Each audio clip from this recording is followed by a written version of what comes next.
Thank you very much for joining me. How you been? Ladies and gentlemen, welcome back. Back.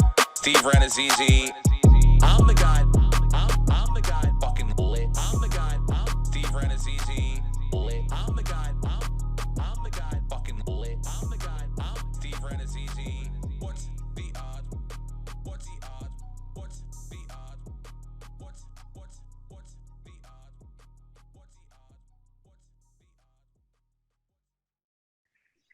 It's What's the Odds? Steve Renazizi, December 14th, 2022. Lucas Brenton. We're all here. We're queer. And like we said, there's nothing you can do about it. Happy holidays, everyone. It's a couple weeks. We got the fucking Advent. What is it? Week 3 of Advent, if you're a Christian. I think it's getting down to Hanukkah time. Am I right? No Jews? We got any Jews here? No Jews in this group. This is a Kanye West approved organization. So, yeah, we're getting down to the holidays. And what does that mean normally for me? Irrelevant football. Not anymore.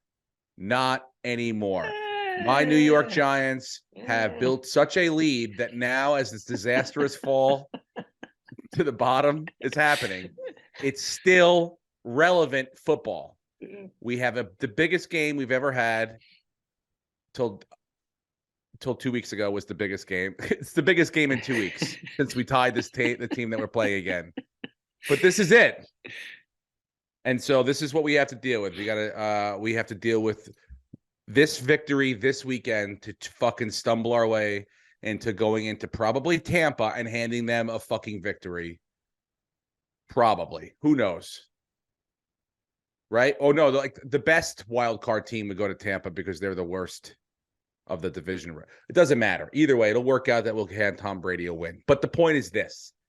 This is the most important because, look, I didn't get a chance to watch the game live because I was in Chicago, and we'll get to that in a little bit. But I was in Chicago watching in a bar, not covered locally, so that was it. I was done.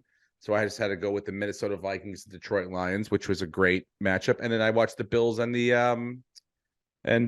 who the fuck did they beat last week? The Jets. The Jets, yeah. So I was fine with that because I saw they kept shooting highlights up and it was 21-0. And I'm like, this is it. This is what I feared. The Giants getting blown out is exactly what I feared. I was hoping that the opposite was going to happen, that maybe not we were going to win, but that we were going to keep it close enough to go, hey, you know what? This team's not that good, Philly. And also, the Giants are competitive enough to do something, to not just limp in and get into the playoffs. And neither of those things happened. So look, it is what it is. Who did I go with? I went with the Saquon Barkley jersey. That's who I bought my oldest son, Jackson. Why? Because I heard they're negotiating with him during the bye weeks, and they haven't even reached out to Daniel Jones's agent. So I went with best case, information that I had at the time. They definitely want Saquon Barkley back. They obviously want to try to get it in a year capacity that's not going to kill him, but I don't know about Daniel Jones. So look, was it disappointing? Yeah, I watched the game on a replay. Just big time. This kid, 37, I keep forgetting his name, and every week I scream it and a curse. Can you look up number 37 on the Giants for me? It's not Moore. It's Monroe. That's it. Monroe. This guy sucks. Okay?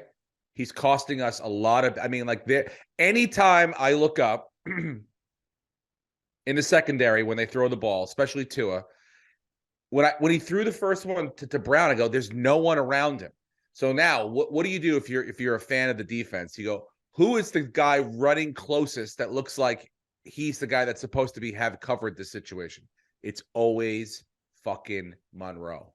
He's getting beat every time. And when he doesn't get beat, he's still getting beat because he's holding and he's getting a penalty against him. He had back-to-back penalties that's cost us it's kept drives alive. illegal holding off the line of scrimmage. And for some reason, they keep going to him in big situations where they have to, they're the one receiver either moves. I don't know what kind of, is it Wink Martindale playing man to man that he gets put on these guys, or is it like a zone situation where they always move their best receiver to where this guy's going to have to cover him and he's getting eaten fucking alive. So, it wasn't even a game. When I looked up, I saw 48 or 44, 22. 22 is like respectable. I'm like, oh, who scored touch? It didn't matter. It doesn't matter. It doesn't. It was garbage time shit. It's Giancarlo hitting a home run up fucking 8-1 already. It's bullshit. So, look, we got to look forward to this week and go, we got the biggest game we've had in years. And we'll know. Like, this is not the Eagles. This is a team that we just tied against, that we should have beaten, but we were at home. And now they have to, I guess Carson Wentz is healthy and he's going to be the backup. They believe in their Taylor Heineke, right? Chase Young's going to play. That's the difference between 2 weeks ago and this week. Yeah. Chase Young. Oh, yeah. Well, it looks. Steve, look. Dable is building something. It's year one. You guys are far ahead of where you thought you would be. It's already been a win for the season in that regard, but you have no firepower on offense. Saquon Barkley, they've overused him because they have a lack of options, and he looks tired, and he's not running like he was the first part of the season. He's still doing fine. He's serviceable, but you can't run the guy 30 times a game. He's wearing out. You have no one to throw to. I mean, literally, you have practice squad receivers catching touchdowns. Yeah, so no, the excuses are there, dude. I'm just saying. Yeah, it's try to be competitive these last few weeks, but honestly, I mean, you watched the Detroit game. Detroit's coming on. Let me tell you something. We lose this week at the right time. Detroit's going to make the playoffs. I am now a Detroit Lion fan. Yeah, Detroit's going to make the playoffs. I think you guys are the odd men out. We lose this week, and I'm on the Dan Campbell wagon. I think honestly, like if we do picks, I would pick against the Giants. I would pick the Lions, and I think the Lions are going to be the ones that squeeze in. And we'll get to picks, but let's not pick against the Giants right away. They're this is a game. They can win this game. It's a winnable game, yes, but I don't like it. You're coming off a bad loss. You're missing weapons. You're going against a team that just had a week off to prepare for you, and they just saw you, and they get their best player on defense back. It's a tough situation. It's definitely you can win, but it's a tough situation. And if you lose, Detroit, I mean, that tie may save you. You may still be able to squeeze in, but Detroit's in a prime position if you lose and they win this week. Well, let me tell you something. Detroit is, if we lose, I am a Detroit Lions fan from here on out. They're feeling it. 5 out of 6. They should have beaten Buffalo. They should have won 6 straight games. So I'm rooting hard for San Francisco to beat Seattle. Hard. That should happen. Right? We don't bet on Thursday games, but that should happen. Even with this week. Even if we don't know who the quarterback is, that should happen. That defense for San Francisco is so good. But anyway, yeah. So look, it is what it is. It's a blowout. I wasn't thrilled with any sort of. It wasn't. We were competitive. It was like a non-competitive game from the very beginning. 21-0 against a team that's. It's not like their defense is weak and their offense is just unbelievable. They're outscoring everybody. They got a pretty good fucking defense too. Fletcher Cox is still a beast. Their secondary is really good. So I mean. It wasn't our best foot forward, so we got to rebound and come back better this week, which hopefully we fucking will. But if we don't, it's like I'm going nuts for Detroit. Absolutely fucking nuts for Detroit. Couldn't be happier for them. They're a fun team. It's awesome to see a Hard Knocks team actually playing good football in December. And they really speaking of Hard Knocks, let's get to that for 1 second. They really kind of shit the bed with Arizona. It was a real shit the bed. But they really didn't have like such an uninteresting team. Yeah, it was. It's Arizona. Coach. Yeah, it's like Phoenix. It's a dry, plain, vanilla strip mall city. But it's your job. Your HBO. You got to fucking spice this thing up. The storyline, like it almost. I don't blame the city. I blame the team. It's just a boring team. They half-assed the middle one, dude. They half-ass it. It's a half-ass job. And they took a week off. Why do you take a week off? I mean, exactly. The season didn't just stop. because just because they had a bye week, you can't go out and film like other shit. Like, you know, like Yeah. there's got to be shit going on. I mean, and it's also like, I don't know. They picked the wrong weeks. Maybe it's they don't want to get anywhere. Like they don't want any cameras like the last 2 weeks before the playoffs and obviously into the playoffs. Fuck that. I get that, but They're like, not making you know, the like playoffs. it was a weird sort of ending. Like I'm probably like a lot of people looked to see if there was a new episode because I was like, that can't be it. They just didn't even. They had no like wrap up or anything. Like, they didn't do any like not wrap up, but like, you know, they had no sort of. I feel like the other ones, you know, that are ending. Yeah, the Colts last year, there was we're going into this game against the Jaguars. We got to win this game and we're in the playoffs. If we lose, we're out. And they showed it and there was closure.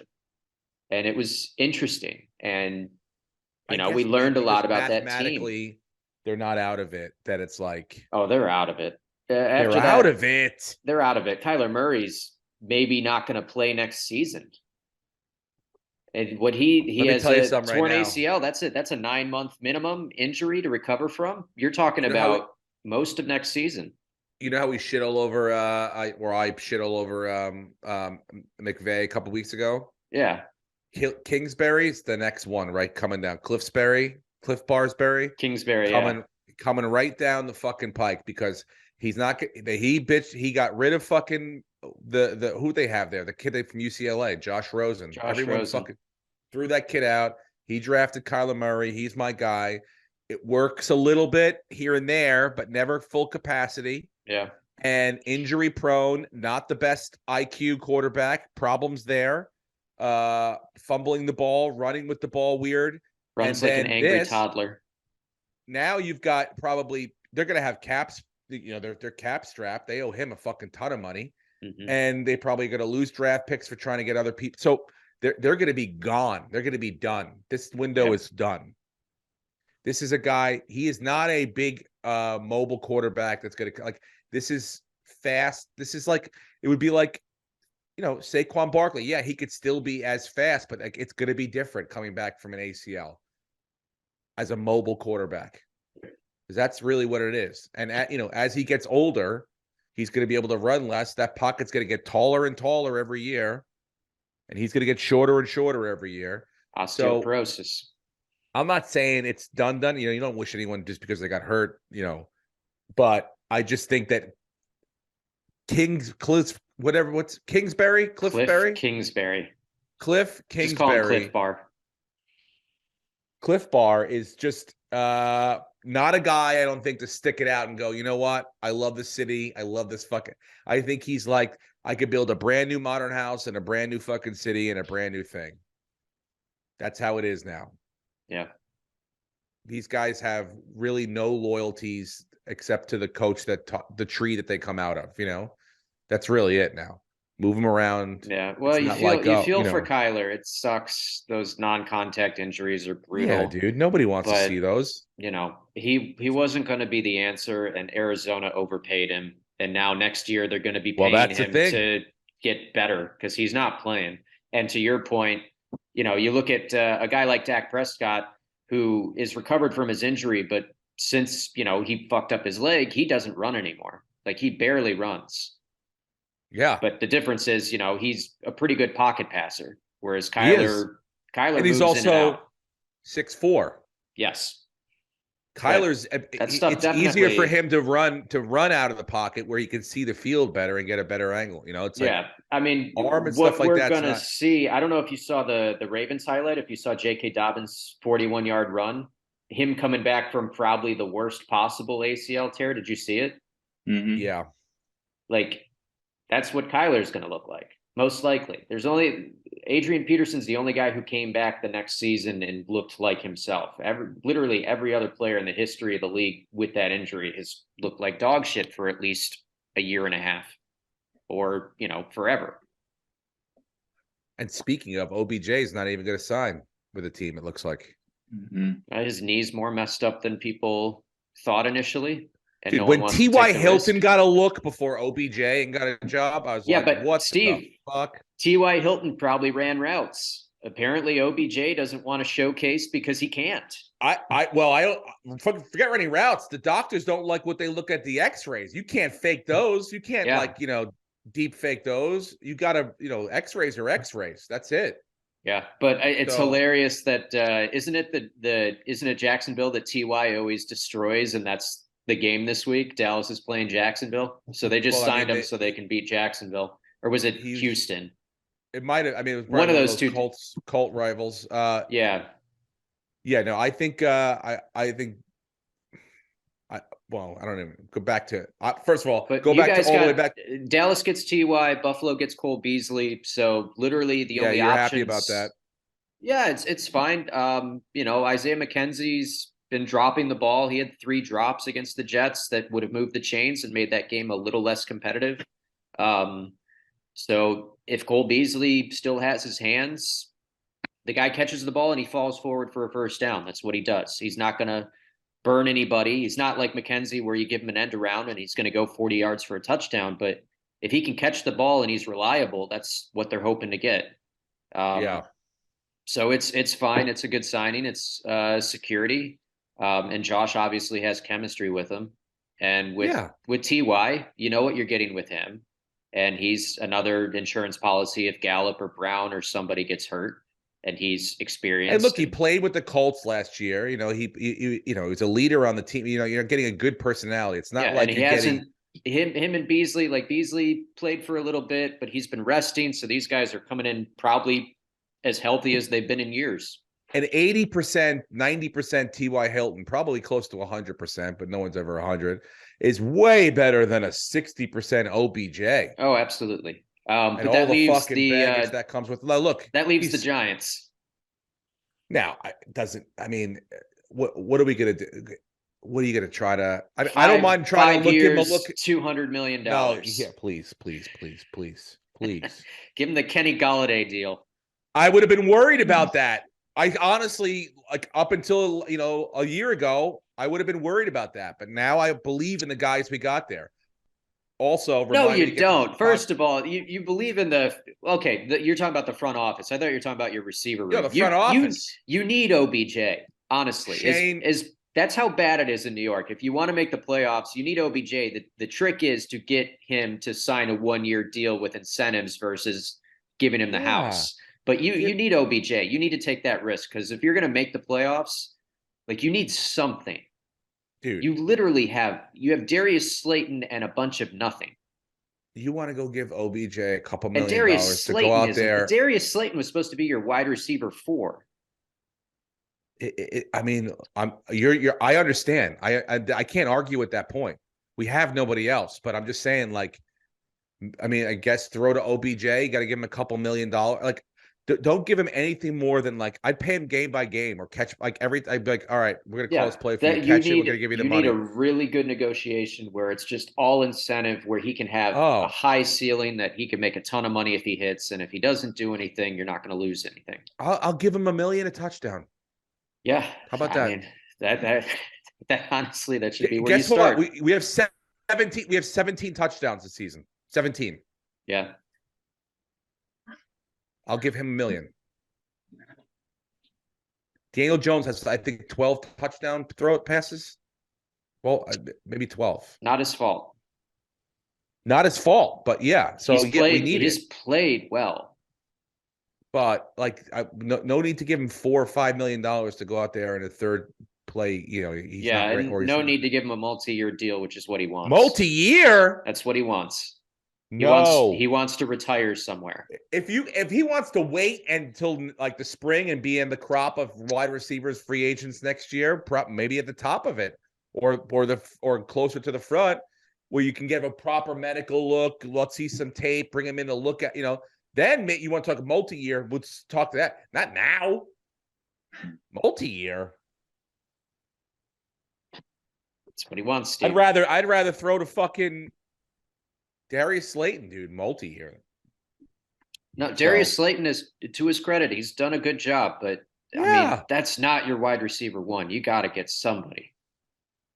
Yeah, well, in the offseason after we blow this week. Yeah. By the way, I ran in Chicago. I did WGN Sports, their afternoon show, and one of the producers there was roommates with Joe Shane in college.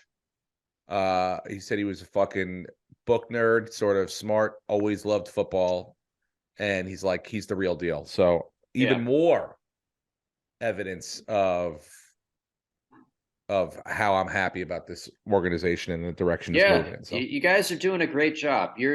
You shouldn't. I mean, week one, we didn't realistically think this was a playoff team. We were hoping they would be competitive, and you guys are a playoff caliber team right now, even though you have a lot of problems. I wanted to get Jackson a Brian Daboll jersey. I should have got Daboll on the back. Yeah. He's going to be there a while. I hope. Yeah, I mean, look, we're not going to make the playoffs this year, guys. I hate to tell you. No. No, the Lions are. If the Lions right now, the Lions are going to the Jets. So we're going to see road golf, which there's been a big difference between home golf and road golf. If Jared Goff is able to put together a game plan against that defense and the Lions squeeze out a win, because right now Vegas has this as a pick 'em. If the Lions beat the Jets, they're making the playoffs. They're playing really, really good, exciting football. Their defense has come on. They're shutting everything down. And the Jets, it might be Joe Flacco. It might be Mike White. It might be Zach Wilson. We don't know. I like the Lions over the Jets, but we'll get to that later on. I'm looking at the weather, though. It's going to be a little dicey. We'll see how it goes. But Jameson Williams getting his first touchdown. I mean, look at that receiving core now. Yeah, there were Jameson Williams. There were three key plays in that game where Dan Campbell rolled the dice, and he had big balls that game. There was that fake punt. There were a couple of fourth downs. Where you were like, why are they going for it? And I mean, they're doing everything. Well, he knows because he's going to get away with it at the end. He's just going to cry. He's like, I did it because I believe in you guys. Yeah, I believe in you guys. I mean, they really do believe in each other. It's exciting football. Yeah, fuck yeah. Who wouldn't want to see them? God almighty. But yeah, I would rather be the Giants. I'd rather eke it out over the Lions. But we'll see. We'll see if we deserve it. Yeah, I mean, you got a game and a half cushion. Let's not fucking go crazy over the Lions. Their offense is great, but their defense sucks dick, dude. Okay? No. They've been playing so much better. They've been playing so much better than they were 6 weeks ago. Well, they're playing better, but they're still really bad, dude. Their secondary is bad. Really bad.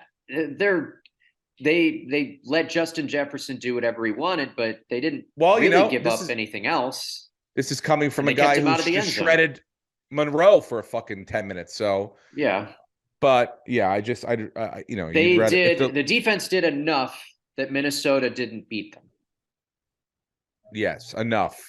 But even Minnesota looks shitty. And Minnesota, by the way, they're the only 10-win team in the league that has a negative point differential. So if you want to talk about a paper tiger team, that's the Minnesota Vikings. Yeah. Did you see Micah Parsons was on your boy Von Miller's podcast? I guess Von Miller, he's got a podcast. He still does it, even though he's got, So, and Micah Parsons was like, I guess he asked him, like, is it Tua or is it the Eagles? And he's like, I don't want to get in trouble. And then he's like, is it? He goes, but I just can't. Wait, sorry, Steve, you keep saying Tua and the Eagles. Do you mean Hurts? Oh, Hurts. I'm sorry. Hurts. Okay, yeah. My brain is like all confused. Sorry. Hurts and the Eagles. And he goes, I just don't want to be a fake. He goes, it's the system, dude. I don't see anything there that I'm like too scared of. And look, I like the arrogance, but you want that in your defensive leader. You think Lawrence Taylor was fucking afraid of anyone? Yeah, probably not. You don't say that out loud before you got to play them, and I mean you're just giving them bulletin board material. Especially when we've seen, who was it a few weeks ago? They schemed every play away from Parsons and basically took him out of the defense. And they were able to, what game was that? It was a few weeks ago. They were brilliant. The whole offensive game plan was playing away from Micah Parsons and bracketing him. And he did literally nothing that game, and Dallas lost badly. I I mean, there are ways to he's the best player on that defense, and that defense gives up a lot of yards and a lot of points. People don't realize it's literally like two guys, and it can be beaten.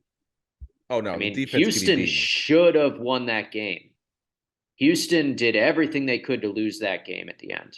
The fucking prevent defense from the 2-yard line. You have them on their 2-yard line. You don't play prevent defense that entire drive. They should have won. It was a joke. So Micah Parsons needs to relax because the Eagles are a legit team. Jalen Hurts has he's made strides.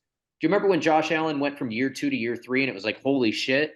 Jalen Hurts' stats are better than that right now. I agree, dude. I mean, I can't say that like he's a guy that you were like, I thought he was like Tua, like, and I still like Tua hasn't turned the Jalen Hurts corner yet. We got to talk about Tua. You know, we'll get, I'll talk about him in picks. We got to talk about Tua. I feel like, to me, I'm like, Jalen Hurts he's gotten the weapon. Yeah, it is a lot like, like Josh Allen. Like Josh Allen became better when Stephon Diggs got there. You know what I'm saying? Yeah. Jalen Hurts has become infinitely better now that A.J. Brown is there. Absolutely. So it works. It helps. But yeah, I mean, I think he's the MVP right now. I don't know how you argue against it. Absolutely. I really don't see anyone else that's probably, you can make Patrick Mahomes. You can make an argument for a couple different people, but Patrick's played kind of poorly at times the last few weeks. Jalen Hurts' game has been just there's no way you can critique it. If they get blown out by the Cowboys, right? If they get blown out by the Cowboys, I mean, they passed the test on the Giants. I don't see them. They play the Giants again. I don't see them losing to the Giants again or even getting tested. So that's going to be a win. If they get blown out and he looks bad against the Cowboys, that would be the only thing I would say, like, oh, maybe you can give it to like Mahomes. But then again, Mahomes lost to Cincinnati again. They own him. Yeah. So, I mean, you can make an argument right now that if it's not Hurts, it could be Joe Burrow because he's played really well the last few weeks. That's like, the Bengals are surging. When is that Dallas-Philly game? Yeah, but really, like, you can't really argue against Hurts right now. So, okay, so it's this week. Dallas plays Jacksonville, but week 16, it's Philadelphia in Dallas. That's going to be a fun game, and that'll basically decide if the Eagles are going to go to the Super Bowl or not, because we're going to know who the best team is. If they lose to Dallas badly, then I think the NFC's back to being pretty wide open, but I don't think they're going to lose. I think they're going to beat Dallas by a couple of touchdowns, and that's the team to beat in the NFC. I don't think anyone's going to compete with them unless San Francisco, dude. I'm telling you right now, San Francisco. I know they got bad luck. They lose Deebo Samuel. Yep. We don't know if Brock Purdy's going to play. So now you're talking about a third string or a fourth. You're talking about a fourth string quarterback now, Steve. Josh Johnson, probably. Yeah. So I don't know if San Francisco can overcome all those injuries. Again, even as good as their defense is, but their defense has had injuries. Like, I've never seen a team, maybe the Ravens, that has had that many injuries, like key injuries in a season. I mean, it sucks for them. That McCaffrey move was exciting, and that team was like, okay, this team is now in position to be something special. And then Garoppolo going down, like, can they survive before he gets back? And is he going to be okay when he gets back? Did you see that Jerry Rice tweet? No. Mm-hmm. Jerry Rice tweeted after the game, I don't understand why we are consistently sending our playmakers up the middle. Please stop setting. He goes, Jimmy Garoppolo, play up the middle, broken ankle. I'm sorry. Before that, it was Trey Lance up the middle, broken ankle. Jimmy Garoppolo, Deebo Samuel. He goes, stop sending our playmakers up the middle. Let's scheme a different way for them. Yeah. It's where the most of the violence on football fields occurs. I mean, I don't know if that's 100% the truth, but it's, it seems to just correspond with what's going on there. But look, their offense is head and shoulders, I think, the scheming wise, above everybody else. Yeah, the way they, it's bit like McCaffrey was the perfect fit for that. So I still think they're a dangerous team. I still think you They got are, a healthy Nick Bosa. but McCaffrey, as we know, is injury prone. But you I mean, have that look, yeah, insurance with going Elijah forward, if there's any Mitchell, but then more, Elijah Mitchell comes back and immediately he gets hurt. yeah, So it's I'm like now not you saying got that Jordan Mason, who's fine, but there's a reason why these guys are practice squad guys and not starters. So you George have Kittle's still McCaffrey, there. you know, got you to have hope he stays healthy, but then it's like if he gets hurt, you lose, it's a great system for running backs, but you lose a lot going from McCaffrey down to Mitchell, down to Mason, down to no, I agree, dude. But TDP. Like, I'm saying as it is right now, I still think, and if they can get their weapons back, I still would not want to play San Francisco. I wouldn't. We'll see. We'll see how Deebo Samuel looks when he comes back.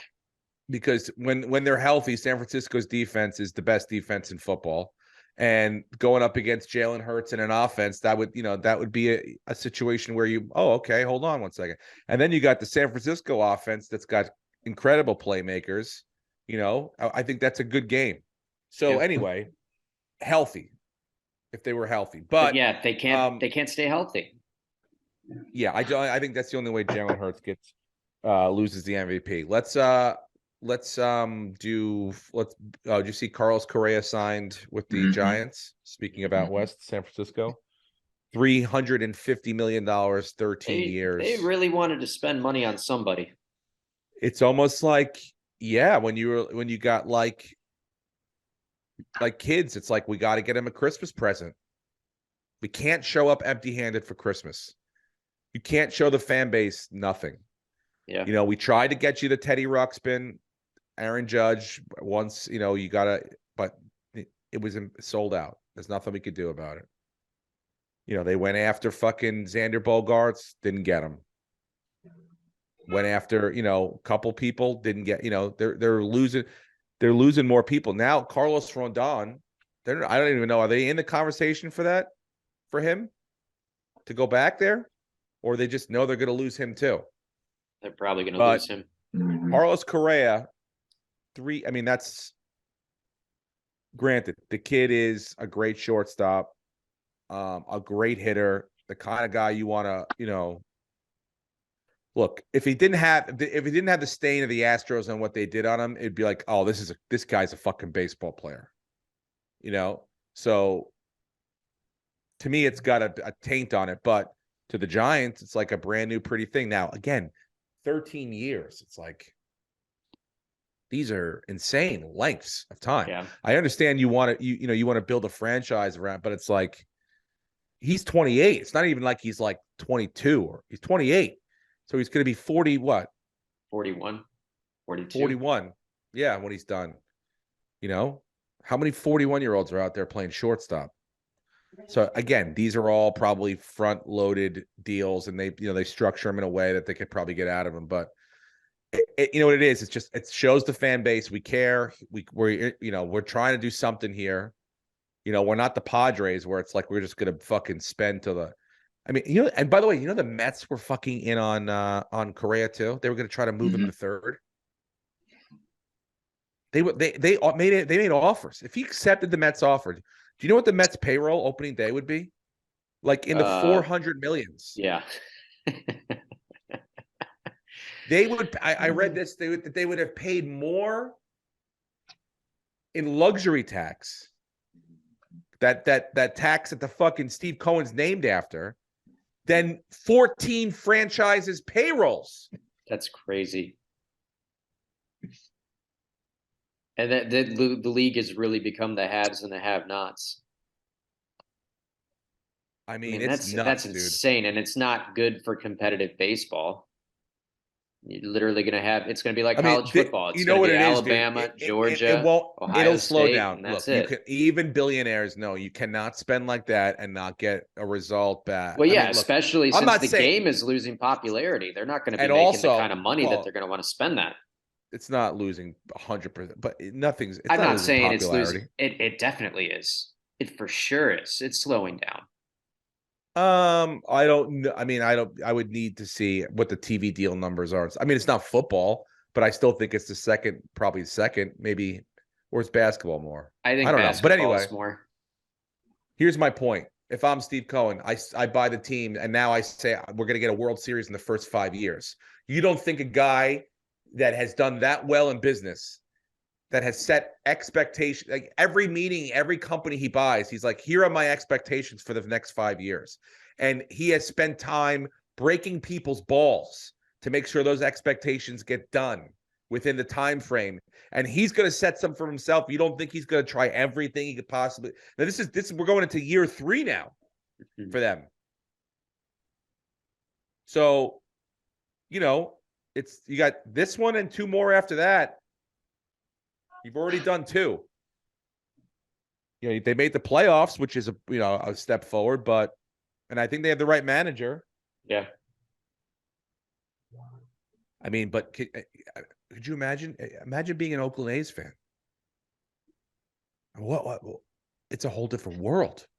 You don't even it's almost a different sport. It's almost like Premier League, and then you get relegated in soccer down to that bottom league, the next division down, whatever it is. It's like that's almost the way it is financially. So, I mean, I'm psyched for Carlos Correa. And, I had heard at one point, I don't know if you guys saw this, that the Yankees were interested in or making a deal, putting together a deal for Fernando Tatis Jr. But then I heard that that's complete bullshit. Yeah. Because, I guess one of the caveats with Judge signing was he had a little more saying to here's what I think we need, a little more, not that he's going to LeBron James make up the lineup or the roster, but he's gonna have a little more input when it comes to that shit. So we'll see. What else? Well, we're missing the World Cup right now. No, I'm not. It starts at 2.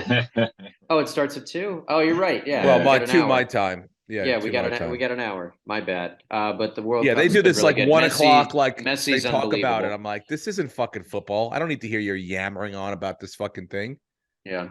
Just tell me what time the fucking game starts or the match. It's been good, but Messi is he's the best. It's fun to watch. Yeah. I think they're, the other guys complained that they had a Argentinian referee or whatever. I don't know. They're trying to say they're trying Come on. Look. You think FIFA, the filthiest organization in the fucking world, one of them, there's a couple. There's we should do a bracket pool of the filthiest organization. I mean, the Olympic Committee is pretty filthy. The Catholic Church is up there too. So yeah, the there's NCAA. a lot of institutions. Yeah. So there's a lot. Yeah. I mean, the fucking who is it? The Pentagon. They're missing $1.8 trillion. They just failed a 5th audit, and they can't account for 1.8 trillion, not billion. Okay, trillion. 1.8 trillion. And we're going to get taxed. We're going to get taxed if we send $600 on Venmo. Whoops. Yeah, 1.8 trillion of our money is just we don't know. Yeah, no, it was that's like what is that, 7 or 8 of Elon Musk's total net worth? They just lost. Yeah, I would Elon's think, net worth is going down though, so I would. Yeah, okay. Well, then maybe it's a dozen of Elon Musk. That's a lot of fucking money. The number 1 seeds would be the Catholic Church, the FBI, right? In each, and then you got FIFA. Because I'm thinking who's going to represent sports? They got sports, politics, religion. The Olympic Committee is pretty corrupt. Oh, I got the other one. I got it. They ruin countries when they go in. Ticketmaster is the bottom one. Fuck yes. Ticketmaster. Ticketmaster. Jesus right Christ, down those here. Fucking animals.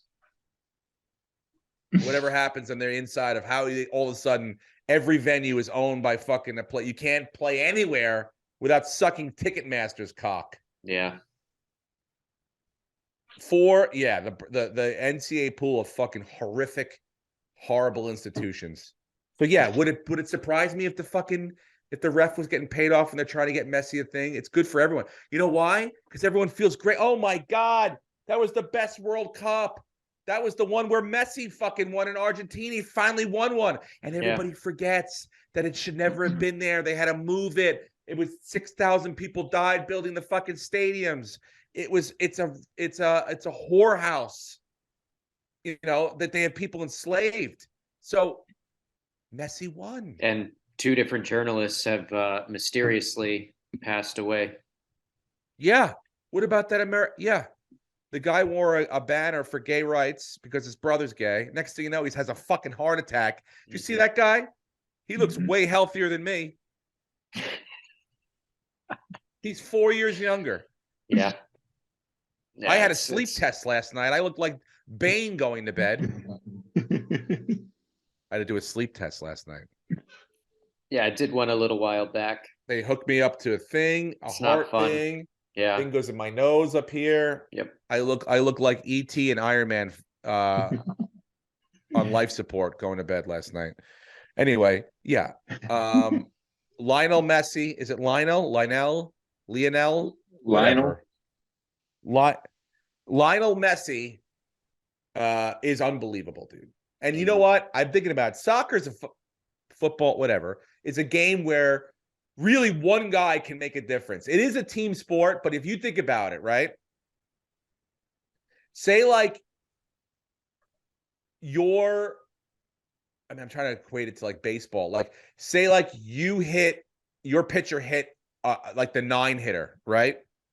And it's like, oh shit, you could send up your best hitter against like their worst pitcher to throw a fastball down the middle to try to hit a home run. It's even more odds. It's like almost like a free throw. I feel like penalty kicks are like free throw percentage, right? 8 out of 10 is decent. 9 out of 10 is good. 10 out of 10 is Hall of Fame. So, yeah, I mean, like imagine you got fouled in basketball and you could send your, like what they do with technical fouls, send your best free throw shooter to shoot the free throw. So, like, you got a guy like that who's like just a goal scoring machine. It really is like a tremendous, because if anybody gets fouled in that little square, I don't know if you know that, then they get that penalty kick. It's awesome. That's the only fun part of the whole. I only get interested when the ball's in the squares. Or when they fall and scream and they're on the ground with the fucking. Now they got the audio on the ground, so you can hear them in the different languages and stuff. Like you're like, what is happening here? Yeah. But yeah, no, I'll watch it. I'll watch today. You think Morocco makes history? They're going against who? Croatia? France. No. Oh wait, they're an African country? Yeah, they are. This is a year for Africa. They're going. Okay. And then they're going to go to the finals, and then they're going to lose to Argentina. Put some money on it because they're big underdogs to France today. Oh, really? They're the first Muslim African country to make it to the semis, and now they're in the quarters. Yeah, dude, how crazy. Speaking of that, you think Saudi Arabia really beat Argentina now that you go back and look at it? This team hadn't lost 36 matches in a row, the second longest streak in fucking international soccer history. You don't think they took a dive? You know, each Saudi soccer player got a Bentley. Who do you think fucking paid for that? Somebody made a ton of money off that fucking thing, dude. How did we not cash in on that? Imagine you had Saudi money. Fuck you to fuck you people money. People that go, Jeff Bezos, Jeff suck my cockos. Like they don't even, they shit on people like that. If they took 10 or $100 million and gambled it on Saudi Arabia at the odds they got, I mean, no one's taking that bet because they'd crash the fucking international probably gambling system, but they'd made a lot of money. They'd try to do the best they could. And they did. Holy shit. No one's going to look into that. That's the biggest. I mean, when you go back now, you go, all right, look, you guys are odds-on favorite to win this thing, but we need you to do a favor, all right? You got to take a dive the first game against Saudi Arabia. You're good enough to fucking crush it in the rest of pool play, and then once you get there, you'll whoop everybody's ass. Mm-hmm. But you're going to get fucking $65 million each. Yeah. Sign me the fuck up for that. And you got to get Messi on board. Yeah. because I mean, look, like I just said, there was a penalty kick thing. He could fucking single-handedly win it. So anyway, yeah, it's all filthy, dude. What else? Oh, let me get into Chicago here. I want to thank everyone that came to the fucking sold-out shows this weekend in Chicago. The Chicago downtown Zanies, the one in Rosemont was unbelievable. I ate delicious food. I ate at Gibson's. I went on the morning show that I usually do there, Wake Up Chicago, and they're fucking awesome. I did Dave Kaplan's show on WGN, the sports show. That's where I ran into Joe Shane's college roommate. Awesome time. And then Professor Pizza came on Saturday night, just like you said. And I gotta be honest with you, dude. I have to be honest with you. You were like, it's the best pizza I've ever had. I mean, and in my mind, I can never take any, like, once I know that a human being eats turkey Why'd you Parmesan, turn me into Tony Hinchcliffe when you said that, by the way? What do you mean? I don't sound like it's the best pizza I've ever had. Well, you were just like so excited about it. I just more like an elf. That's how I have you in my mind, like a little elf. Like, oh, look at this. This is great pizza. It is great pizza. But go ahead. Tell everyone. But then again, you eat fucking turkey parm. So I can't take what you are, it's like good shit. Yeah, shit, exactly. Turkey parm is delicious. Do you like turkey? You like sauce? You like cheese? Fucking awesome. Don't put them together, please. Anyway, Professor Pizza, aka Anthony, knows what the fuck he's talking about, knows what goes together, and came over on Saturday night in between the first and the second show and catered the fuck out of the green room. And I'm talking 4 pies, a table, heat lamps, the whole fucking shebang. And we ate, dude, the tie-dye pizza that he made, regular circle, beautiful pie, the crust, everything. I mean, like, I'm talking about like each ingredient, like pizza is broken down, the crust, the ingredients that he made, like the top notch, the cheese he uses is obviously right. His marinara, or as I call it, gravy, ragu, is like, that's like, that's what it is. Mm-hmm. That's pizza. If you like that taste, then you're gonna like it. His is top notch. So it's a regular pizza, this tie-dye one. Then he throws vodka sauce on it, right? Did you ever have vodka sauce? Oh, yeah. Unbelievable. Mm-hmm. Yep. And then dollops of little pesto. Fucking through the roof, dude. The mixture together in your mouth, everything. It's perfect. Mm-hmm. He's cool, chill, tremendous fan of comedy. So yeah, I was like, oh, this was a home run. This was perfect. So I implore you, anyone in Chicago, to go get this man's pizza whenever he has a pop-up. He now has a brick and mortar shop. Yeah, and he's going to ship. Hopefully he's going to ship soon. But how'd you like his grandma slice? Okay, so the grandma slice, ready for this? It's a square, right? Beautiful crust, crispy, right? Then you have the ragu. You have pepperoni. He put pepperoni on. Did he do it for you too? Pepperoni. The little cup, the charred cup pepperoni. Yep. Pepperoni, and then dollops of ragu. Boom, boom, boom, boom, boom. Like, it looks like a cake almost. Mm-hmm. It's so beautiful. It's so delicious, dude.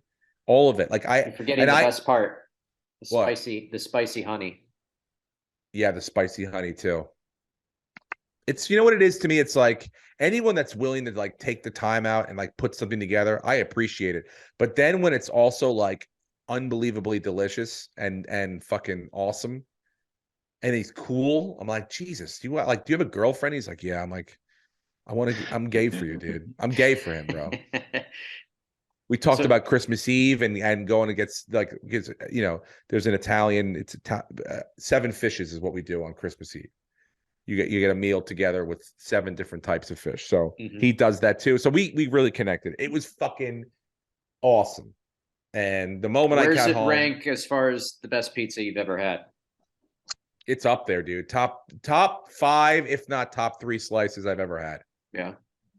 Did he make any that were specifically like Steve Ranazzisi inspired pizzas? Nope. I told him what I liked. We connected on Instagram. Okay. He's like, you allergic to anything? No food allergies, nothing like that. I go, no, dude, bring it. I go, look, I will be honest with you. I can't eat that much because it was in between shows. And I'm like, I'll have full, like, like I planned my meal that day to make sure that I was like hungry when it got there. I didn't want this guy coming over to be like, and he'd be like, it's so good, and like not even like I wanted to eat. Yeah.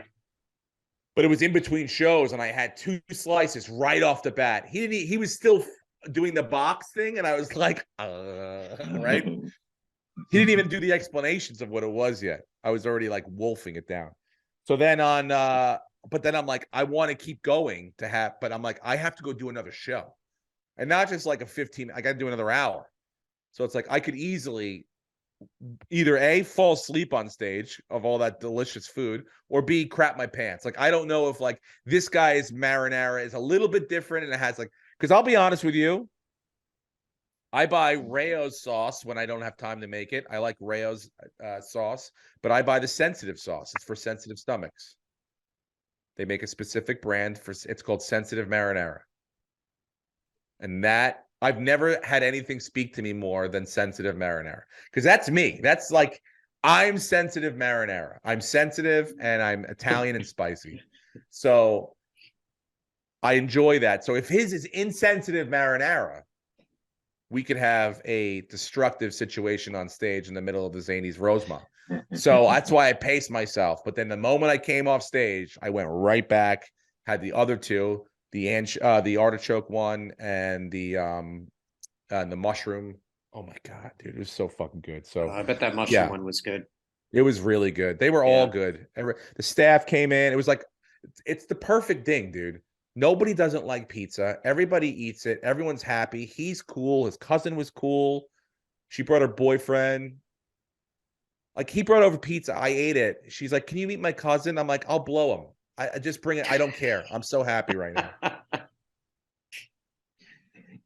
It was awesome, dude. Yeah. So I appreciate the rec because, you know, I usually don't take your advice on stuff when it comes to that stuff. Every now and then I hit a home run. Yeah, this was a once in, you know, this is like Haley's Comet. So thank you.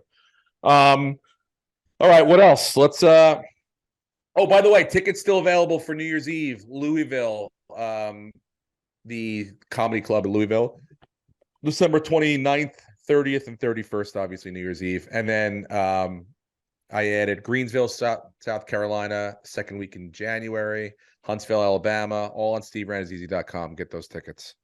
You guys want to go to picks? Yeah. Let's go to picks. But I want to talk about Miami. You know, this is exciting. This the is Dolphins, the you mean? Yes, this is the first time that my like fandom biases actually are good bets. Because the 2 games that I love the most, I love Buffalo. I would maybe buy them off at 7.5. I would maybe buy a half point. I got him at 7. At 7. Okay. I'm looking at So it right you don't now. need to do that. I love that. And I love this of all the weeks ever in the history of this game is the week to bet against Tom Brady. I love the Bengals going into Tampa and kicking the shit out of the Bucs, who are now in a position where they could lose the division to Carolina. If Carolina wins out, Carolina wins the division. Doesn't matter what Tampa does. It is fucking awesome to see. But going back to Miami, so I don't know if you guys heard this, but first of all, we were right about Tua. The guy's no good. It's not to say that he can at some point make that leap, but he has not made it. I don't care what box score you read. If you watched that game with your eyes, you saw against the Chargers, Tua is not a good quarterback. He looked like shit, and he got very lucky that Hill and the defender's heels clipped, and Hill was open on a broken play to score that 1 touchdown. Other than that, I mean, Tua did nothing. He looked bad. He was overthrowing. He was underthrowing. Everything was a rainbow. And that was in a dome. And with a little bit of weather in LA, cold. So, it's chilly at 50. But this is how you know he's not good. Okay. Chris Collinsworth, who is incapable of being critical of anyone. Everyone is the greatest thing ever. I don't know if you listened to his broadcast, but at one point he was trying to sell us on how great it is that Tua doesn't have a fastball. Yeah, he can't throw the ball hard, but Kurt Warner was studying his game and he's saying, oh, this guy, he can just anticipate. He is the best at anticipating, maybe of anybody in this sport. And it's like, no, dude, he can't throw the ball. He has no power behind his throws, and it shows. And if you're not timing those passes perfectly, you're not going to succeed in this league. And all the Chargers did with a bunch of backups was they were press covering Hill and knocking him off his route. So the timing was off, and therefore Tua was completely worthless. So I think watching that game, it settles like Herbert should have been the first pick and Tua should not have been. And if Miami had Herbert, they would be a scary ass team right now. But to the next point, talking about weather in LA, SoFi is open to some extent. So there's a bit of a breeze. It's been a little bit chilly in LA. It gets in like the 50s at night. Miami apparently had bench warmers to keep the benches heated because the players were cold. Yeah. Now we're talking about Miami going into Buffalo, where there's going to be 7 inches plus of snow. It's going to be a night game. It's going to be cold. It's going to be windy. I mean, this team is in trouble. Well, they might not make the playoffs. If they lose this game, they're in a spot where they went from 4 weeks ago, we're going to win the Super Bowl, to they might not make the playoffs. Playoffs? It's very exciting. Buffalo is going to kick the shit out of Miami this week. I said it after they lost the game previously in the season that this was going to be the one to circle. It's going to be, I mean, they flexed it off my birthday, but it's going to be a great birthday present. The Bills are going to absolutely annihilate a team that is not ready to play in cold weather. Well, I got him on the -7. I love it, dude. And then with Tampa, I mean, they can't do much without an offensive line. Brady can't do much. He's got to get rid of the ball super fast. I mean, they're banged up. Their defense is banged up. Tampa's a shell of itself, and Cincinnati's playing great football. They're peaking at the right time, and Cincinnati's playing for the division. So I don't see a scenario where, Cincy doesn't come out of there with a win. They're just too good. Even if Higgins is out again, even if Boyd is out, I mean, Burrow just needs Jamar Chase. 3.5. I like that too. I don't love the half, but I would still take it. Boom. Man, did the fucking Titans fuck us last week? How the fuck did the Titans lose to Jacksonville? How the hell does that happen? Remember we were saying, like, oh, he's injured, and Trevor Lawrence, yeah, he was the opposite of injured. Man. Jesus Christ. It's like he looked great. I went from loving to hating. Trevor Lawrence is coming on though. His last month. Yeah, he's looked good. Good for him. I love the 49ers. I just do. Damn it, that was my pick. You guys are crazy because we don't know who the quarterback's going to be. It's Brock Purdy. It's going to be Brock Purdy, dude. Maybe. No rookie quarterback can caught. They're not too worried about it. It's not like Tua when they're like, let me see, because it's tough because this is it's Wednesday morning, so we don't have a lot of info. They haven't practiced yet, but I mean, the latest report is he was limited on Tuesday. It's an oblique injury. So you don't know how that's going to affect him throwing the ball. And if he takes one hit, it's tough. Dude, if Mike White's going to play, Brock Purdy's going to play. I should not. In half. I know. I shouldn't say anything because I'm usually wrong and you guys are usually right. But yeah, man, every week. Like this week, I picked. Feels like a trap. New England over the Cardinals again. I told you exactly why. The Cardinals suck at home. Well, come on. You had 2 key injuries happen to the Cardinals almost immediately. Oh, one last thing about Chicago real quick. Fuck you to the guy who's in our fantasy league that listens to the podcast that talks shit in the meet and greet line with me after. What's his name, Breton? Let me pull it up. That would be Alex. Alex, you piece of shit. I remember you. Don't talk to the fucking... I'm not the paper king, dude. You're going to find out in a couple weeks in the playoff who the fucking real champion's going to be. Worst to first, suck on it, bitch. Yeah, and but now I've had the final word. I'm going to throw in your quarterback going into the playoffs is Tua, so I'm not Tua excited for you. That's going to be rough. I'm going to pick up Brock Purdy, and no one can stop me from doing it. Yeah, Tua's, I mean, he's got Buffalo this week, Green Bay, but fortunately for him, That game is in Miami. If that was in Green Bay, holy shit. It's going to be 8 degrees in Green Bay this week for their game. Well, I'm taking and then San Francisco -3, New by the way, England. and you can't stop us. Okay. You guys, you do you. I got to take the two that I love, and I love betting against Brady, and I love betting Oh, and I against Tua. love the Lions over the Jets. I love the Lions over the Jets. Yeah.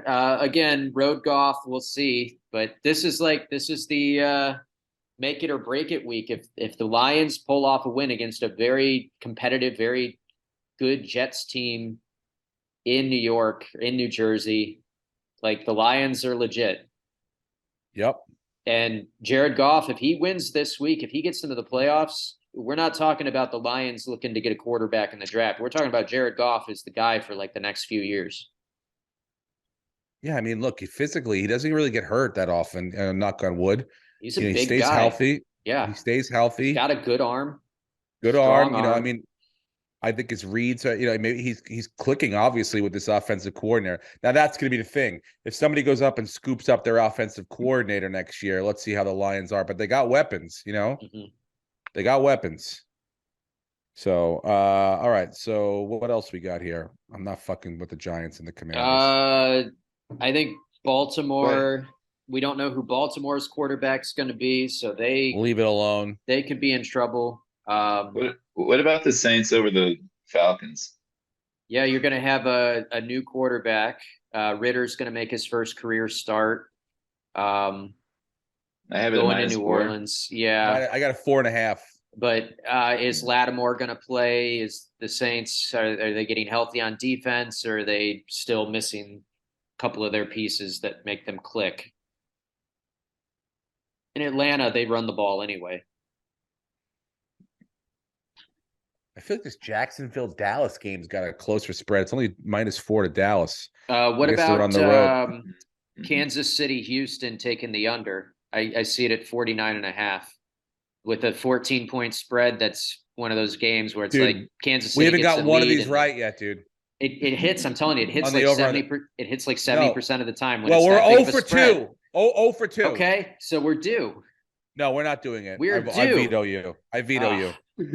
Wait, what did you want to do? I'm going to make sure I write it down. So that when it doesn't happen, I'm going to call you. I want to do the under on the Houston Kansas City game. The under the 49.5. Houston, Kansas City. 49.5.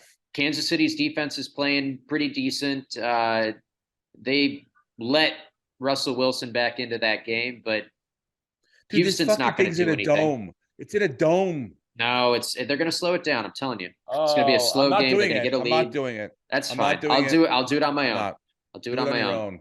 You make one of your fucking Breton side picks on those things. Those are the ones you magically win money on all the time. Yeah. Yeah, I'm not fucking Eagles Bears. No. The 9 scares me. You could take the Eagles on the money line. It's just Patriots Raiders are it's free cake. I guess. Yeah, the Raiders don't have a lot to play for, and it's not anything that's like certain. But if Josh Jacobs' finger is messed up enough that he needs surgery, they could shut him down, and their season is basically done. Is there a game I could give less of a fuck about than Arizona and Denver, where you probably have both backup quarterbacks going? I mean, well, for sure. Murray's done. Again, he's done for 9 months. But I mean, minimum. Denver, I think Russell Wilson's got to be out, right? Did you see? He got his head fucking smashed. But did you see the welt on his head? Yeah, it looked like a golf ball on the side of his head. Yeah, it was crazy. He had a horn. Yeah, then the Rams, Packers again. And 2 teams I couldn't give a fuck about. Packers are gonna win that game easily. Yeah, but I'm not. It's 7 points, and I don't want to. So you want to see what we got here? Who do we have? Hold on. I have to put in the money.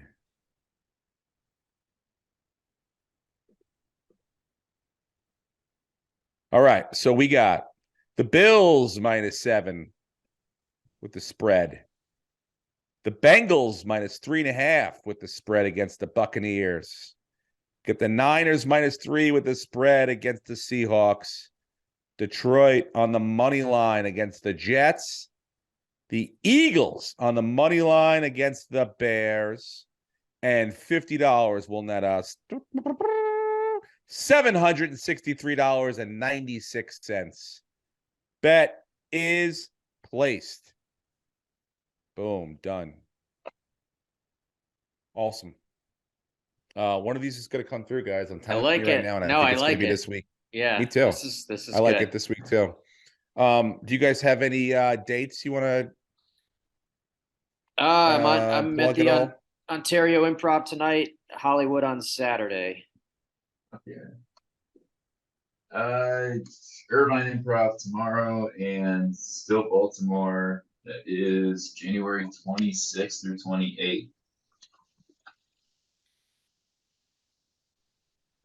Awesome. I like that club, the Goobies. Mm-hmm.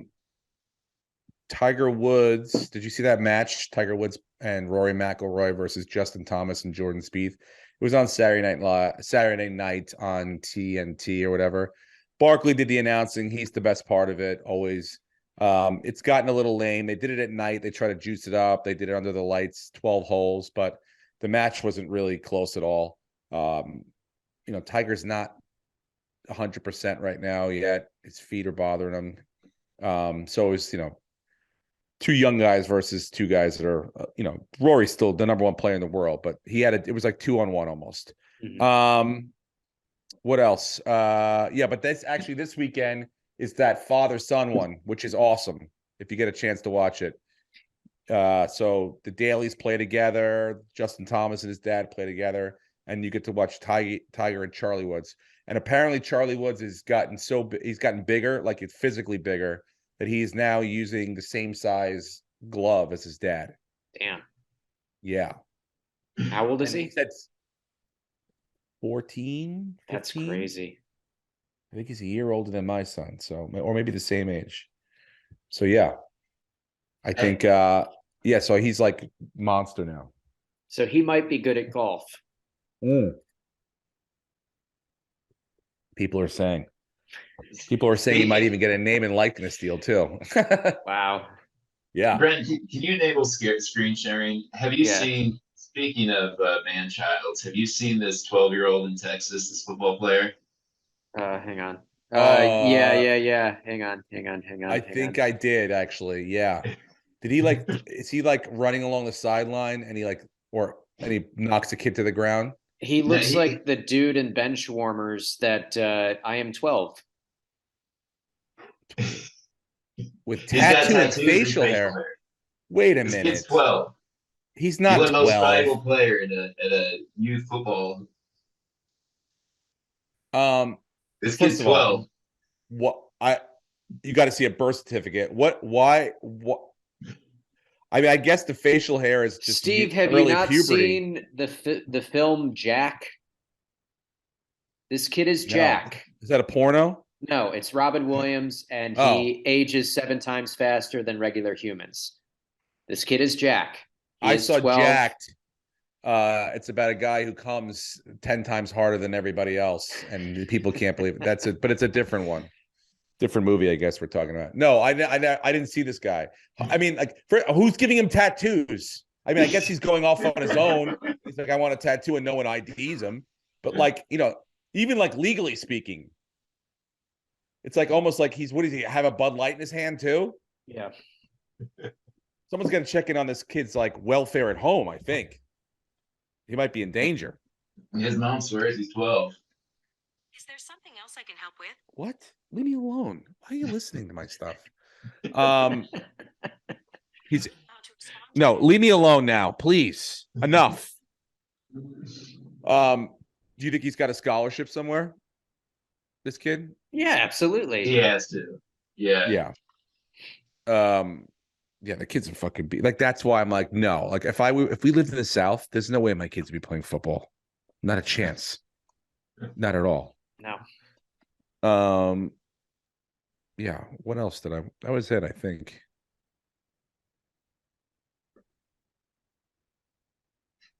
Oh, Alex Ovechkin got 800 goals. That's pretty cool. He got a hat trick last night. Oh, 800 goals. Yes. Yeah. And Thompson for the Sabres. By God, the guy's on a hot streak. How many does he have? Well, he's second in the league now, but he's like the last 22 games, he's putting up like video game numbers. He had 5 goals a couple of games ago. Let me find it here. He's just on fire. The Sabres, even though they suck, they're leading the league in goals. They're just scoring like crazy.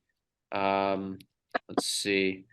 So in the last 22 games, Thompson has 39 points, 21 goals, 18 assists. Like, he's just on fire. So our problem is goaltending. But yeah, Ovechkin, he probably won't play long enough to catch Gretzky, but he's only, let's see, he's not 93. Yeah, 94. 94. How many seasons is that? 3 more good years? Yeah, I mean, they'd have to be good years, but he's already, how old is he, Lucas? He's got to be old. He's got to be close to 40. pushing 40. He is 37. Damn. 37. So, I mean, it's possible. So if he was to play a few more years, he could hypothetically catch Gretzky and he could get to 900, but that's a lot. That's a lot of goals. 9. Yeah, dude. That's crazy. Another 100 goals. He might another need 4. 100. He might need 4 seasons to do that. Yeah. But you never know, dude. More Mhm. power to him.